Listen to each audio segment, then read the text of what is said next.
بسم اللہ الرحمن الرحیم۔ السلام علیکم۔ روزانہ سچے اسلامی، اصلاحی اور تاریخی واقعات جاننے کے لیے ہمارے چینل کو سبسکرائب کریں۔ ایک شخص کو سزائے موت ہو گئی۔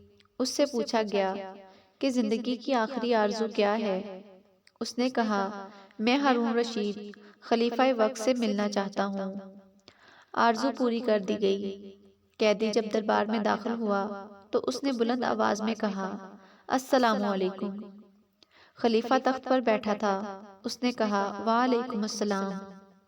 بادشاہ نے پوچھا، کوئی بات؟ اس نے کہا کہ نہیں، میرا کام ہو گیا۔ جلاد آئے، اسے قتل کرنے لگے۔ اس نے کہا، آپ مجھے قتل نہیں کر سکتے۔ کہا، کیوں؟ کہنے لگا، خلیفہ نے مجھے سلامتی کی ضمانت دے دی ہے۔ خلیفہ کہنے لگے، میں نے کب دی ہے؟ قیدی نے کہا، ابھی آپ نے وعلیکم السلام نہیں کہا۔ بادشاہ مسکرا پڑا اور کہا، اسے آزاد کر دو۔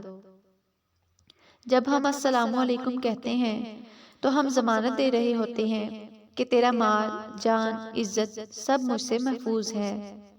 ہم ایک دوسرے کو السلام علیکم بھی کہیں، ہاتھ بھی ملائیں، گلے بھی ملیں اور ایک دوسرے کی جڑیں بھی کاٹیں، ایسا کیسے ہو سکتا ہے؟